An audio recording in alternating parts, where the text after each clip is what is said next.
C'est avec une grande joie que je vous invite à ouvrir la parole de Dieu à la 12e épître de Pierre. Nous ouvrons la Bible ensemble à la 12e épître de Pierre. 2 Pierre, chapitre 1. 2 Pierre, chapitre 1. Et ceci est le 4e et le dernier message dans une courte série que nous avons appelée Dieu parle. Une petite série dans laquelle nous avons étudié l'importance absolue et la prééminence de la Bible dans la vie d'un chrétien. Mais juste pour vous rappeler, la raison pour laquelle nous nous trouvons ici dans cette étude, c'est parce que à la fin de notre dernière série, nous avons examiné l'Église dans Actes chapitre 2. Et cela nous a rappelé la centralité non négociable de la parole de Dieu dans une Église. La parole de Dieu doit être au centre, au cœur de la congrégation, élevée et au-dessus de toute autre chose qui se passe dans un culte. C'est ce que nous avons vu dans l'Église primitive et c'est ce que nous essayons de répliquer ici dans ces congrégations. Et dans cette série qu'on appelait Dieu parle, nous avons étudié le psaume 19, le psaume de David, à travers lequel nous avons vu que Dieu nous parle à travers la création. Dieu nous parle à travers la création constamment, mais dans la Bible, il nous parle personnellement et directement. Et en conséquence, comme Dieu nous parle à travers la parole, la Bible devient quelque chose de précieux, comme David l'appelait. Nous voulons alors que la parole de Dieu nous transforme et que notre vie, nos pensées, nos actions soient cohérentes avec ce que nous lisons dans la parole, avec la volonté de la parole de Dieu. Si vous avez raté un de ces messages, je vous encourage à les rattraper. Vous pouvez le trouver sur notre site en français, en anglais et en russe. Donc, dans la Bible, Dieu parle. Dans la Bible, Dieu parle. Mais réfléchissez-y.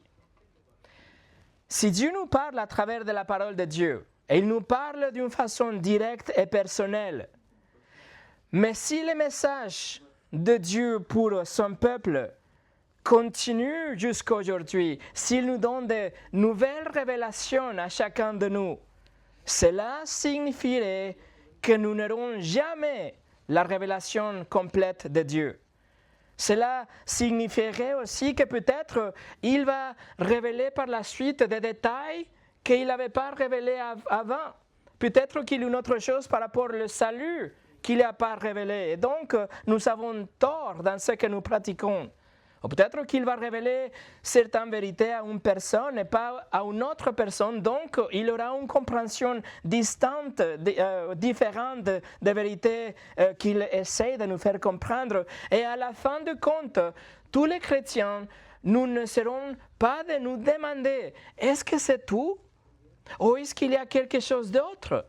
Est-ce que Dieu va continuer à donner un nouveau message? Est-ce que nous devrions attendre davantage? Il y a une autre révélation par la suite.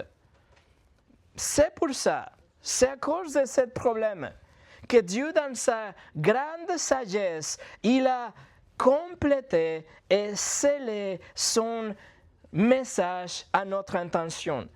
Il nous a donné 66 livres contenus dans ces volumes qu'on appelle la Bible pour que ce soit sa parole définitive, suffisante. Ou est-ce qu'elle n'est pas suffisante? J'ai lu il y a quelque temps, sur Bill Hybels, un pasteur de l'église Willow Creek aux États-Unis. C'est une grande église avec une fréquentation moyenne de 24 000 personnes. Et il écrit à propos d'un moment dans sa vie, une période difficile dans sa vie et pour l'Église, où il avait besoin de l'encouragement, il avait besoin de la direction de la part de Dieu. Et donc, il écrit ça, je cite. « Je suis monté à bord d'un bateau. J'ai pris la direction du lac et je me suis préparé à entendre des paroles pleines d'essence venues du ciel.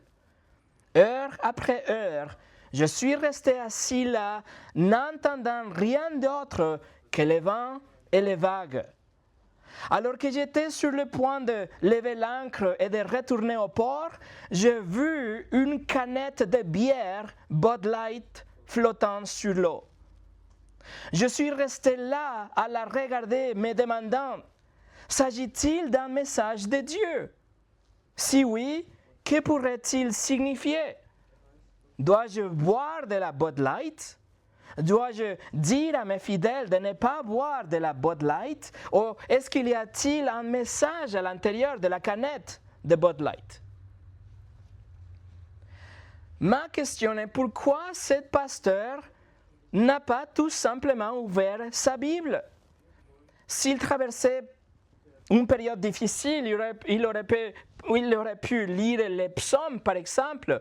Il aurait pu lire 2 Corinthiens où Paul écrit exactement aux ouvriers découragés. Ou peut-être les lamentations de Jérémie où il nous répète et il réfléchit à la fidélité de Dieu même à travers les épreuves.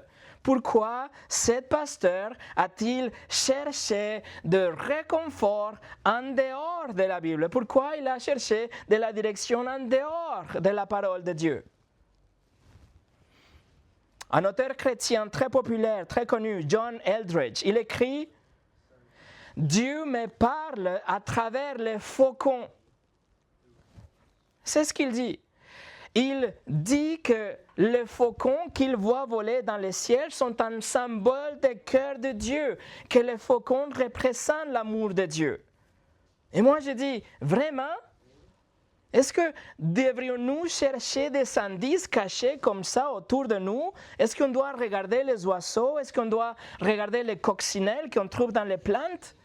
Est-ce qu'on doit attendre des expériences et des sentiments ou des émotions afin de compléter ou confirmer ce que Dieu a déjà dit dans la parole de Dieu? Ou est-ce que la Bible est suffisante?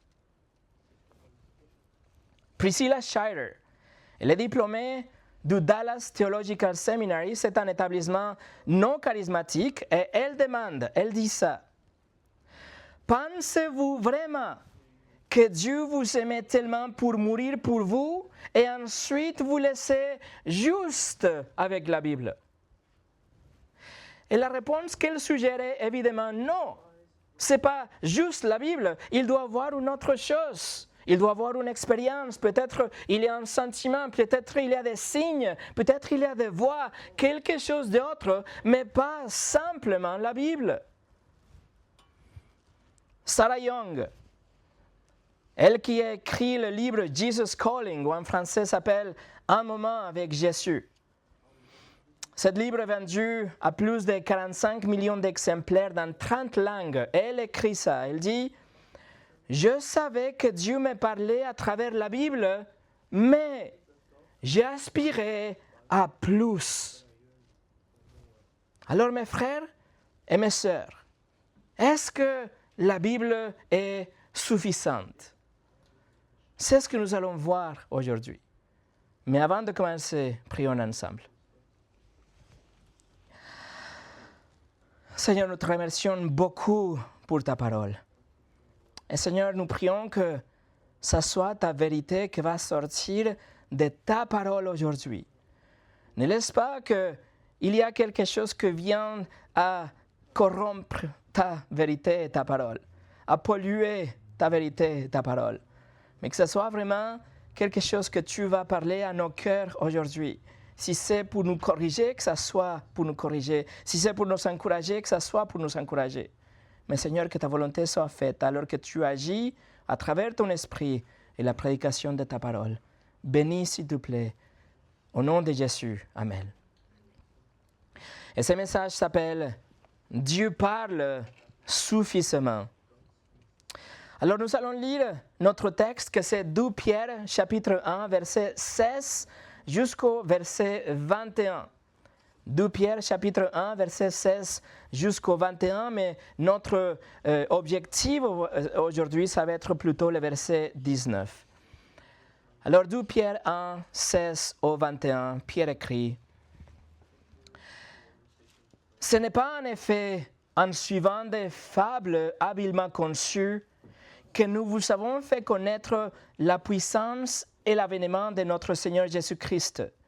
Mais c'est comme ayant vu sa majesté de nos propres yeux.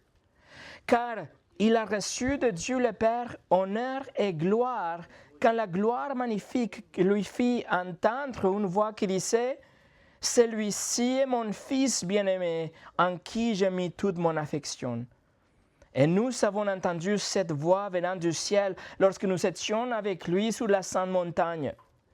Et nous tenons pour d'autant plus certaine la parole prophétique, à laquelle vous faites bien de prêter attention, comme à une lampe qui brille dans un lieu obscur, jusqu'à ce que le jour vienne apparaître, que l'étoile du matin s'élève dans vos cœurs. Sachez tout d'abord, vous-même, qu'aucune prophétie de l'Écriture ne peut être un objet d'interprétation particulière, car ce n'est pas par une volonté d'homme qu'une prophétie a jamais été apportée, mais c'est poussé par le Saint-Esprit que des hommes ont parlé de la part de Dieu. Je voudrais que nous regardions ce texte ensemble sur 4 faits certains que Pierre énumère dans cette argumentation. Il y a 4 choses de sûres que Pierre énumère ici. Nous allons voir une expérience sûre. Numéro 2, une parole sûre. Numéro 3, une lumière sûre. Et numéro 4, une source sûre. Alors regardez, la première chose c'est une expérience sûre, une expérience certaine. Dans ce texte, Pierre est en train de déclarer avec une autorité apostolique qu'il était un témoin oculaire de quelque chose d'extraordinaire qu'il appelle la puissance et l'avènement de Christ au verset 16. Et il fait référence à cet événement extraordinaire et incroyable qu'on appelle la transfiguration. C'est ce que nous avons lu juste avant la louange aujourd'hui. C'est un événement qu'il a vécu personnellement, Pierre, ensemble avec Jacques et Jean. En fait, ils n'étaient pas des simples témoins oculaires, mais les trois, ils ont été submergés dans une expérience multisensorielle. Ils ont été à l'intérieur, si vous voulez, de la gloire sublime de Christ dans cet événement tellement extraordinaire. Regardez les versets 17 et 18. Car Jésus, a reçu de Dieu le Père honneur et gloire, quand la gloire magnifique lui fit entendre une voix qui disait « Celui-ci est mon Fils bien-aimé, en qui j'ai mis toute mon affection. » Et nous avons entendu cette voix venant du ciel lorsque nous étions avec lui sur la sainte montagne.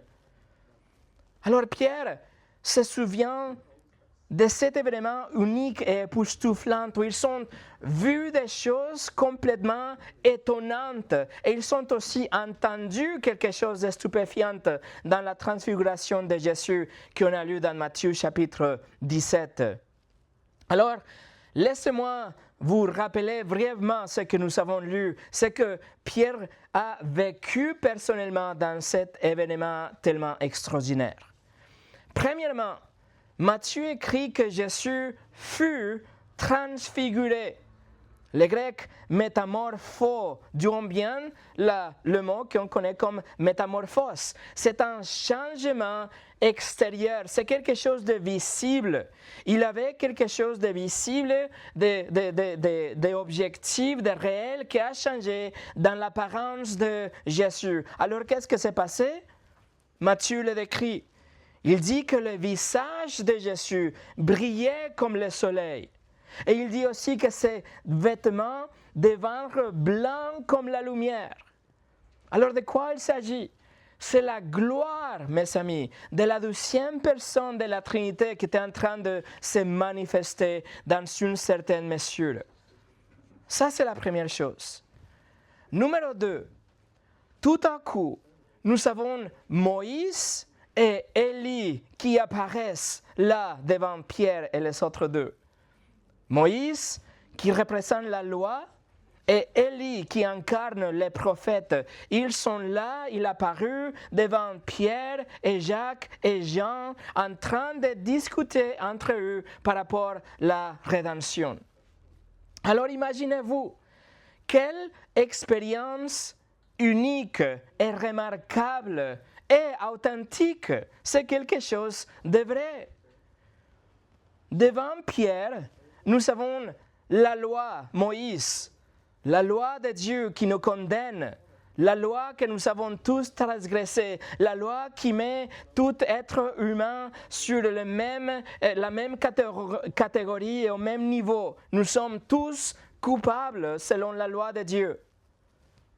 Et à part Moïse qui représente la loi, nous avons Élie aussi qui représente les prophètes. Les prophètes étaient des hommes fidèles de Dieu qui ont courageusement proclamé les messages de Dieu au peuple. Quel était le message des prophètes? Le message était « Vous avez transgressé la loi de Dieu ». Et pour ça, il va vous tourner le dos. Il va, vous ignorer. Et non seulement ça, mais après la mort, il est tellement saint et tellement juste que vous devez payer pour l'éternité aussi. Donc, devant Pierre, vous avez les deux. Vous avez la loi que nous avons transgressée, vous avez les prophètes qui ont mis en garde par rapport aux jugements, qui sont appelés à la repentance, qui ont annoncé le Messie. Et vous savez aussi le Messie, le Seigneur Jésus qui est là aussi, devant Pierre. Le Seigneur Jésus qui a accompli la loi et les prophètes. Comment est-ce qu'il a accompli? Jésus a vécu une vie parfaite, la vie parfaite que la loi demandait. Et après, il a échangé sa vie parfaite pour la vôtre à la croix. Il a pris votre vie de péché à la croix, il a donné sa vie parfaite pour vous et il a absorbé aussi en lui-même la colère de Dieu, l'enfer qui était censé de tomber sur nous tous. Nous avons transgressé la loi de Dieu, les 10 commandements.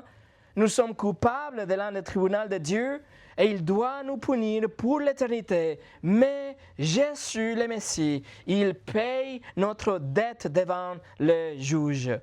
C'est le sauveur que les prophètes avaient annoncé. Il attendait le Messie, quelqu'un qui venait pour souffrir, pour mourir et aussi pour ressusciter après, comme il avait déjà annoncé. Alors, ce que nous devons faire pour recevoir ça, c'était la repentance. C'est la repentance et la foi en Christ seul. Donc, il fut transfiguré, première chose. Numéro 2, il y a Moïse et il y a Élie qui apparaît. Et il y a une troisième chose qui se produit aussi. Il y a une expérience qui fait que ça, qui était déjà assez intense, devient encore plus intense. Ils écoutent la voix de Dieu, la voix même de Dieu. Mais non seulement ils vont entendre la voix de Dieu, mais ils sont plongés dans un nuée épais qui représente la gloire de Dieu. C'est la gloire visible, la manifestation de Dieu, c'est une splendeur visible, ce qu'on voit dans les tabernacles ou avec Moïse ou dans les temples. C'est une lumière inaccessible, la Bible nous dit. Alors vous voyez, il s'agit d'une expérience multisensorielle, de quelque chose de palpable. C'est quelque chose d'unique et remarquable et en même temps tout à fait terrifiant. Car ils sont couverts dans la gloire de Dieu, immergés dans la présence de Dieu. Mais après ça, ils entendent aussi la voix de Dieu. Il y a la voix de Dieu qui est entendue. Et les 3 disciples, Matthieu écrit que les 3 disciples, ils tombent sur le visage. Ils sont terrifiés, bien sûr. Ceux qui disent aujourd'hui que il peut entendre la voix de Dieu leur murmurer à l'oreille. Ils n'ont aucune idée de ce qu'ils parlent. Ce qui dit que vous devez vous entraîner pour pouvoir discerner, comprendre la voix de Dieu. Ils ne savent pas ce qu'ils disent. Mes amis, quand Dieu parle, vous pouvez être sûr et certain que vous ne le manquerez pas. Vous ne devez pas apprendre à discerner sa voix, car Dieu ne s'exprime pas dans des messages secrets ou codés que nous devons déchiffrer après. Lorsque Dieu parle, les montagnes s'effondrent, les morts se relèvent, les galaxies naissent et les lions féroces se cachent comme des lapins effrayés. Ça, c'est ce que se produit la voix de Dieu. Veuillez noter aussi dans la transfiguration qu'il ne s'agit pas d'un rêve. Jacob, dans l'Ancien Testament, il a vu des choses dans son rêve. Ça, ce n'est pas un rêve. Et ce n'est pas non plus une vision comme les visions d'Ésaïe. Ce n'est pas qu'ils sont transportés dans l'esprit comme Ézéchiel aussi dans son livre. Ce n'est pas qu'ils sont dans un transe comme Pierre dans Actes chapitre 10. Non, ça c'est réel. C'était une expérience réelle. C'était quelque chose de réel, de vrai. Il s'agit d'une expérience réelle, quelque chose d'inoubliable, voire traumatisante. C'est une expérience sûre. Numéro 2. Si ça c'est une expérience sûre, maintenant une parole sûre. Quelques 30 ans après la transfiguration, Pierre se rappelle de cette expérience quand il est en train d'écrire son épître et il se rappelle que c'était quelque chose d'extraordinaire, quelque chose que sans doute était toujours frais dans son esprit. Bien sûr, c'était quelque chose de formidable, de colossal, d'irremplaçable. C'était une expérience qui a fait appel à leurs yeux, à leurs oreilles, à leur toucher, leur raison, leurs paroles, et qui a suscité aussi une réaction physique et émotionnelle. C'était quelque chose 1000 fois plus intense que n'importe quelle expérience vous et moi nous pourrions jamais vivre. Vous ne pouvez pas voir d'un témoignage plus fiable que ça. Vous ne pouvez pas voir d'une vérité plus forte que celle-ci. Vous ne pouvez pas voir quelque chose de plus réel que l'expérience de Pierre. Ou bien, y en a-t-il? Pierre répond, verset 19. Nous tenons pour d'autant plus certaine la parole prophétique. Plus certaine que l'expérience ultime de la transfiguration est la parole prophétique, la Bible, les 66 livres que nous avons aujourd'hui. Pierre, en fait, évoque l'épisode suprême de la transfiguration afin que nous puissions réaliser à quel point c'est absolument incroyable comme expérience, que c'était vraiment incroyable, fantastique, formidable, merveilleuse. Mais pour après prendre ça et nous dire, ça c'est rien par rapport à la valeur que vous avez dans les Écritures, la fiabilité, l'autorité que vous avez dans les Écritures, la suffisance que vous avez dans les Écritures. Vous voyez, Pierre est en train d'établir un point de repère. C'est comme s'il allume une bougie dans une pièce sombre.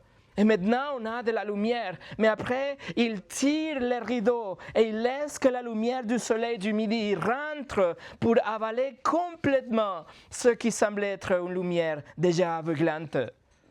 C'est ce qui se passe maintenant. Nous avons la transfiguration, mais après, il nous dit, voici la Bible. Le verset 19 nous dit la parole prophétique, que c'est juste une autre façon d'appeler les Écritures.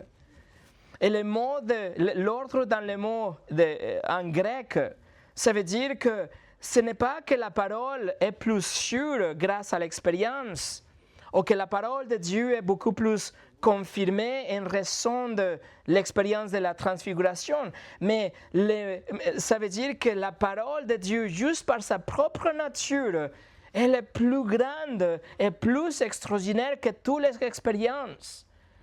Rien ne peut rendre la parole plus sûre.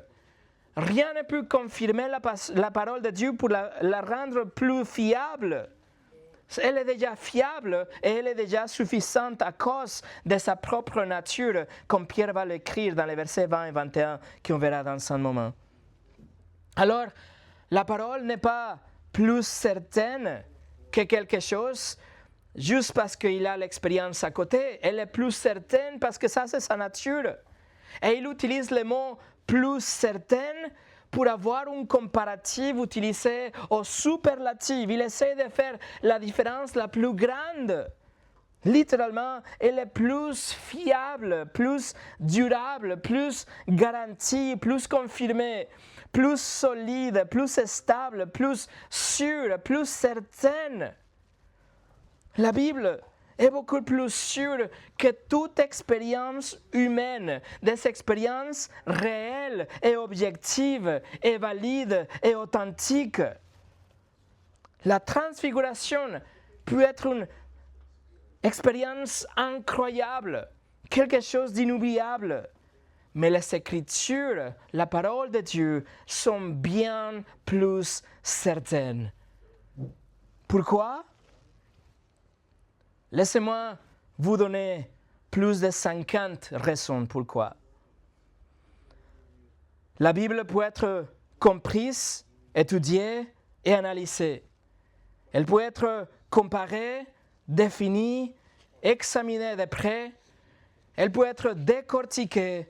Elle peut être exposée. La Bible est accessible à tous ceux qui souhaitent la lire. C'est un livre ouvert à tous ceux qui souhaitent la comprendre. Il s'adresse constamment à tous ceux qui veulent la entendre aussi. La Bible n'est pas limitée au témoignage d'une ou deux ou trois personnes comme la transfiguration. Elle n'est pas définie par l'expérience de quelques-uns. Ce n'est pas basé sur les 5 sens, la vue, l'odorat, le goût, le toucher, l'ouïe. La Bible peut être prouvée par l'archéologie, peut être prouvée par la science, peut être corroborée par des documents historiques. Elle peut être retracée jusqu'au tout premier manuscrit dans le Deux Testaments. La Bible ne change pas, la Bible est éternelle. Rien ne peut être ajouté à la Bible pour la rendre plus complète. Rien ne peut être enlevé de la Bible pour la rendre plus précise.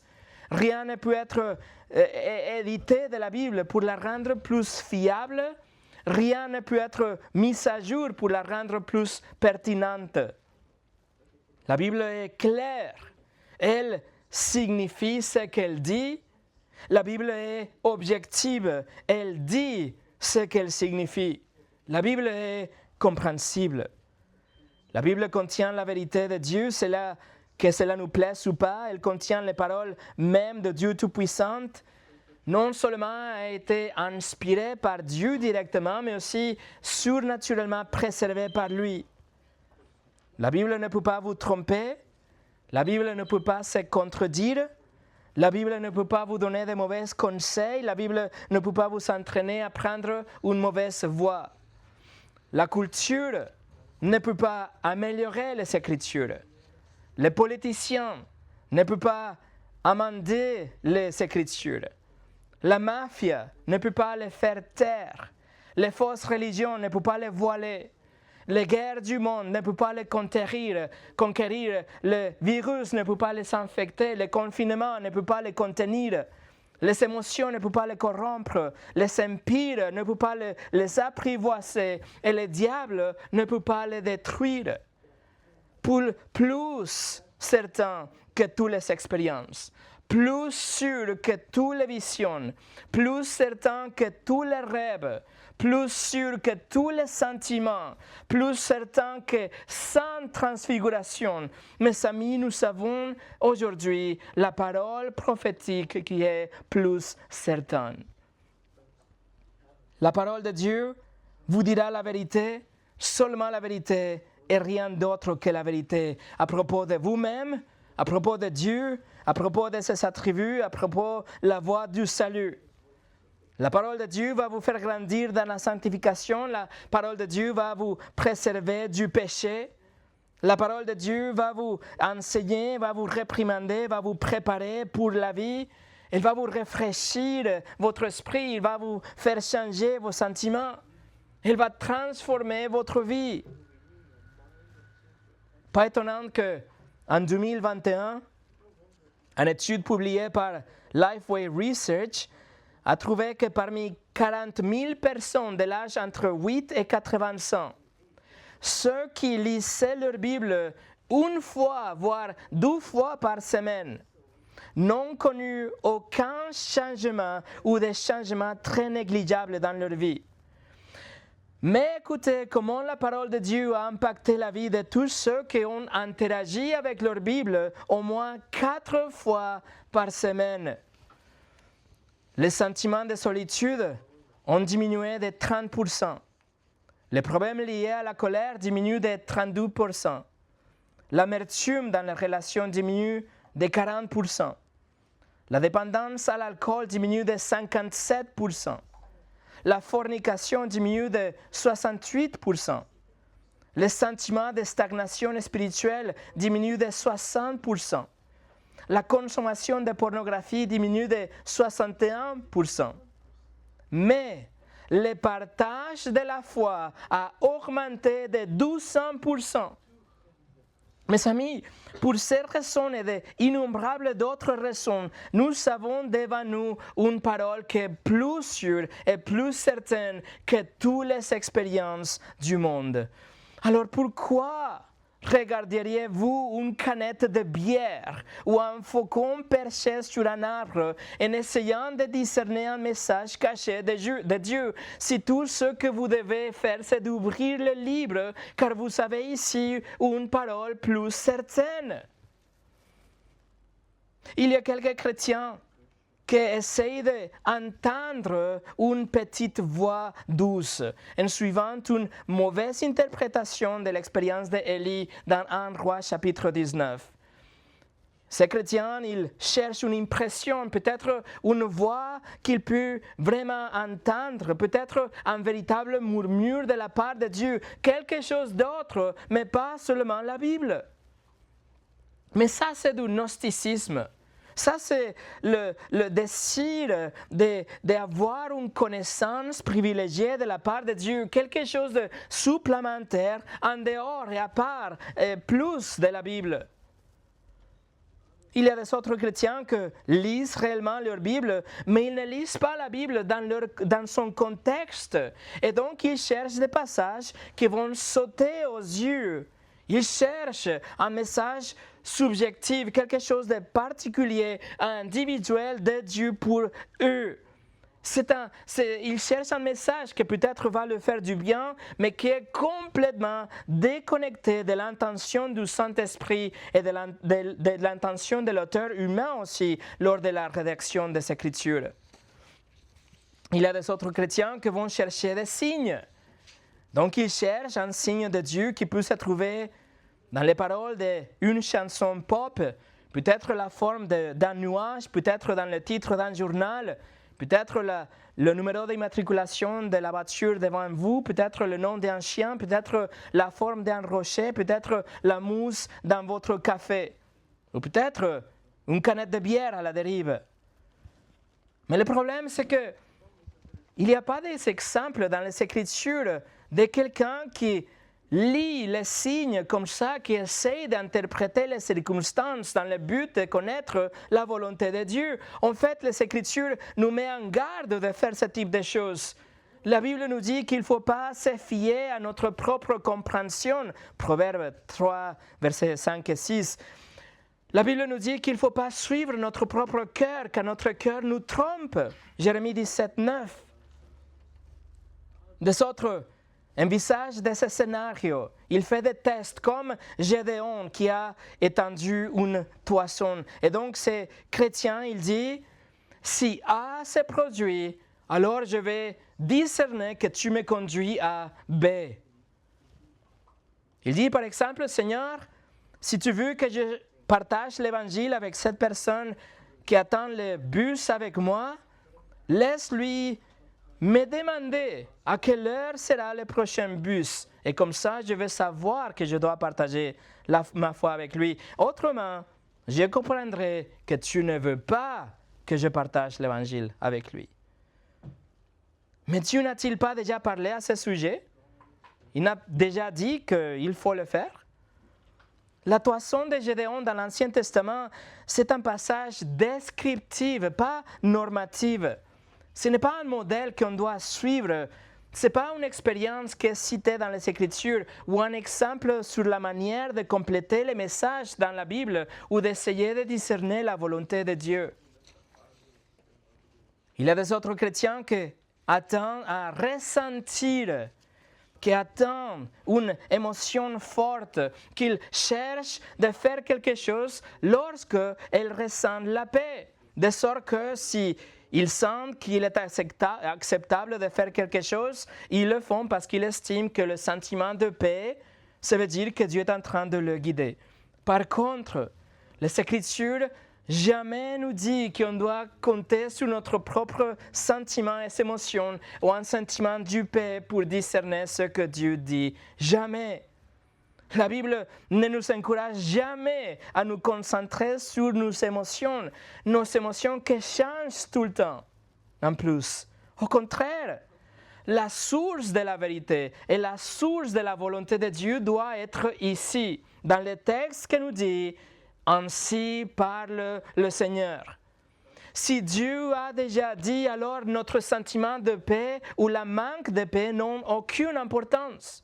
Il a déjà parlé. Et bien sûr, des autres personnes, ils interprètent les rêves, ils analysent les circonstances, ils analysent ce que les autres vont dire, ils lisent les tendances culturelles, ils disent ce que leur cœur veut les dire, parce que, évidemment, la Bible n'est pas suffisante. Donc, ils cherchent des expériences. Mais ceux qui cherchent des émotions ou des expériences, ils nient en fait la suffisance des Écritures. Et qu'est-ce que ça donne à la fin? Nous avons des petites voix, nous avons des passages qui sautent aux yeux, nous avons des signes de sortir une toison, la paix intérieure, se sentir guidé, suivre son cœur, etc., etc. Résultat, à la fin, nous avons une soupe complètement chaotique et complètement subjective et trompeuse de ce qui est la volonté de Dieu. Oh mes amis, si seulement il y avait un meilleur moyen. Numéro 3, une lumière sûre. Regardez le verset 19. Nous tenons pour d'autant plus certaine la parole prophétique, à laquelle vous faites bien de prêter attention, comme une lampe qui brille dans un lieu obscur jusqu'à ce que le jour vienne apparaître et que l'étoile du matin s'élève dans vos cœurs. Pierre dit, si la parole de Dieu est plus sûre, plus certaine que toute expérience, alors faites-y attention, c'est ce qu'il dit dans la deuxième partie du verset 19. Et ça, c'est l'avertissement pour nous ici. Ne donnez pas votre attention à vos sentiments, à vos émotions, ou à des impressions ou des sensations que vous pensez qui viennent de Dieu. Ne faites pas ça. Pierre nous dit qu'il faut prêter attention à la Bible. Comment? Comme une lampe, comme une lumière qui brille dans un lieu obscur. Il existe une seule source de lumière. Et sans cette source de lumière, vous trébucheriez et vous tomberiez et vous ne saurez pas où aller et vous êtes livrés à vous-même et aux soupçons de votre cœur, lesquels la Bible déclare que le cœur est extrêmement mauvais et trompeur. Voilà la recette d'une grande chute aux conséquences éternelles. Si vous éteignez la lumière des Écritures, vous êtes plongé dans l'obscurité totale. Et le mot que Pierre utilise pour l'obscurité ici, c'est un mot unique dans le Nouveau Testament. Littéralement, ça veut dire un endroit sale et aride et désertique, un endroit sec. Il nous dit, sans la torche de la parole de Dieu qui va vous indiquer où aller, alors vous ne saurez pas où aller. Vous allez suivre n'importe quelle autre source de lumière que vous pensez qui est vraie. Et donc, par exemple, la lumière des Écritures plus les traditions nous sont données le catholicisme romain. La Bible plus des visions nous sont données le mormonisme. La Bible plus des autres publications nous sont données les témoins de Jéhovah. La Bible plus une révélation additionnelle nous a donné l'islam. La Bible plus des prophètes d'aujourd'hui nous a donné les adventistes du 7e jour. La Bible plus des rêves, des sentiments, des émotions nous ont donné des mouvements entre guillemets évangéliques qui souhaitent interpréter des films ou la musique pop ou recherchent des expériences et leur priorité n'est pas centrée sur la prédication fidèle de la parole de Dieu. Ils nient la suffisance des Écritures. En lieu de suivre la lumière que Pierre nous dit qu'est une lumière indivisée, ils ont ajouté leur propre grain du sel et donc ils créent un arc-en-ciel de choix, de tromperies et d'opinions. La parole de Dieu est la lumière dont nous avons besoin. Et c'est la lumière que nous devons suivre. Pierre nous dit jusqu'à ce que le jour vienne, dans la dernière partie du verset 19, il parle de la 12e venue de Christ. Quand il va revenir, alors le jour se lèvera et les ténèbres prendront fin et la lumière de Christ va engloutir l'obscurité du péché. Mais en attendant jusqu'à ce que le jour arrive, nous n'avons pas besoin de tâtonner dans l'obscurité, de suivre des autres lumières qui vont nous amener à la tromperie. Nous ne devons pas ignorer la volonté de Dieu, la parole de Dieu. Nous ne devons pas chercher de la trouver là où nous ne pouvons pas la trouver. Nous avons dans la Bible la seule lumière qui ne change pas. Jésus-Christ qui est révélé dans les pages de la Bible est la lumière. Et toutes les autres choses qui semblent briller vont nous amener à notre perte. Proverbe 28, 26 nous dit « Celui qui a confiance dans son propre cœur est un insensé. » Insensé, le mot en hébreu « kessil », ça veut dire « stupide ». Les Écritures ne nous instruisent jamais à détourner notre regard des Écritures en recherchant des expériences subjectives.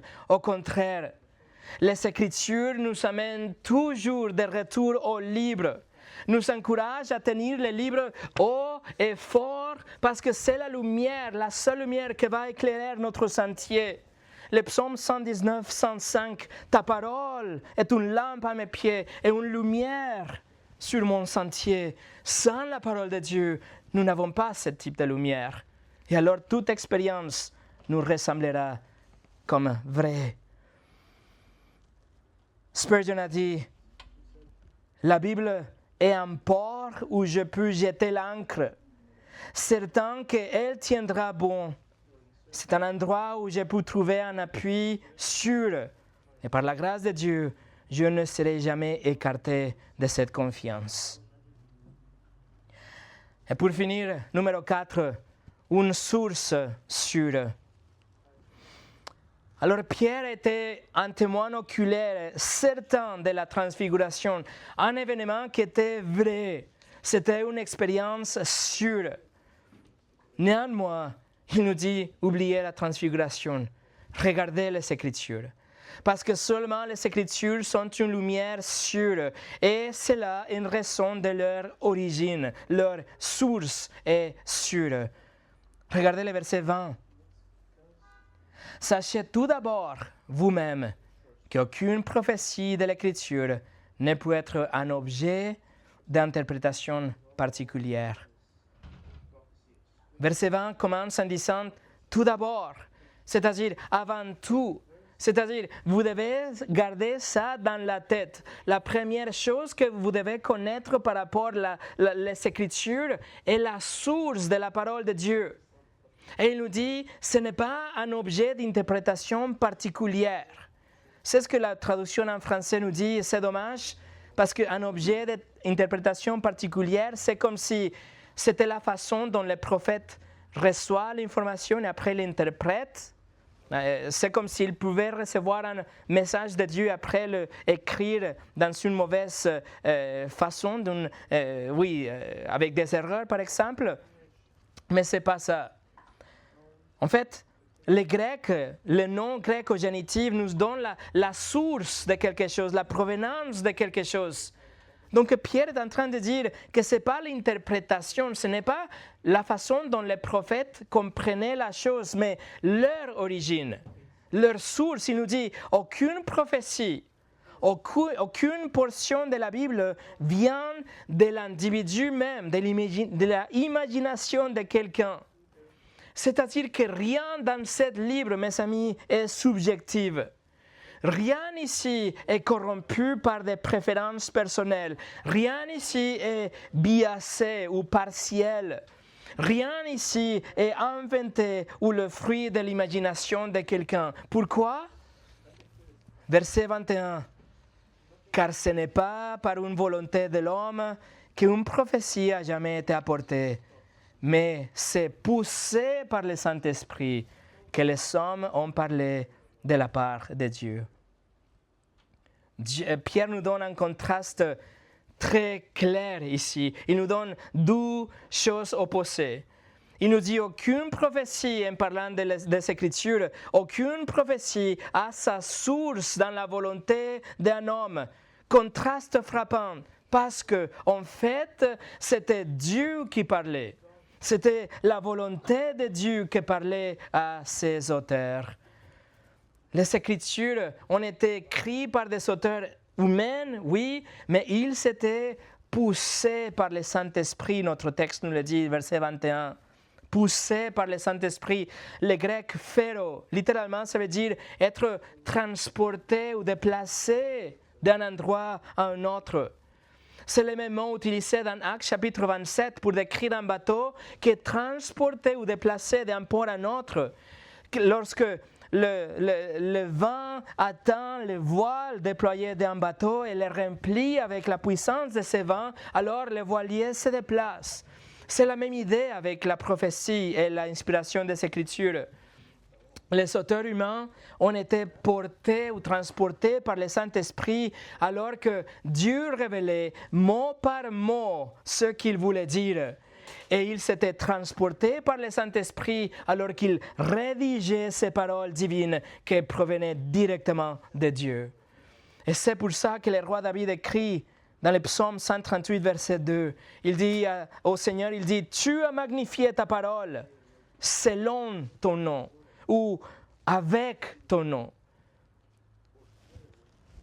Mes amis, nous avons une parole plus certaine, car sa source est plus certaine, plus sûre que toute autre chose dans toute la création, et nous ferions bien de l'obéir, parce que c'est la seule lumière que Dieu nous a donnée, c'est la lumière qui peut nous guider vraiment en toute sécurité jusqu'à nous allons être dans notre demeure éternelle. La transfiguration, incroyable événement, c'était qu'une bougie. Mais la Bible est la lumière du soleil en été. Ne vous conformez ou vous contentez pas avec moins que ça. Rien ne transformera davantage votre vie que de croire et de vivre la suffisance des Écritures. C'est inutile de chercher ailleurs la volonté de Dieu. C'est inutile de chercher à l'extérieur de vous ou à l'intérieur de vous si Dieu nous a donné déjà sa parole suffisante. Il ne faut pas chercher des sources extérieures car elles vont vous amener vers l'erreur. Et il ne faut pas chercher à l'intérieur non plus parce que votre cœur va vous décevoir. Regardez dans la parole plus certaine que 1000 transfigurations, nous avons la parole de Dieu aujourd'hui. Dans ce livre, Dieu parle, et Dieu parle suffisamment. Alors, ouvrez le livre et mangez votre Bible. Prions.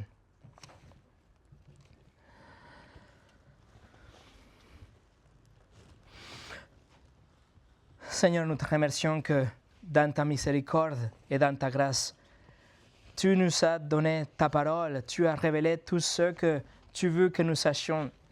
Tu as préservé ta parole, tu nous as donné ton Saint-Esprit pour qu'on puisse comprendre, suivre ce que tu as déjà dit. Seigneur, aujourd'hui, je prie pour mes frères et mes sœurs, pour qu'ils retrouvent une zèle renouvelée pour manger ta parole. Non seulement manger pour manger, mais manger et apprécier que c'est ta parole divine et aussi qu'elle est suffisante. Seigneur, nous ne voulons pas chercher des signes dans des canettes de bière ou dans des faucons qui volent.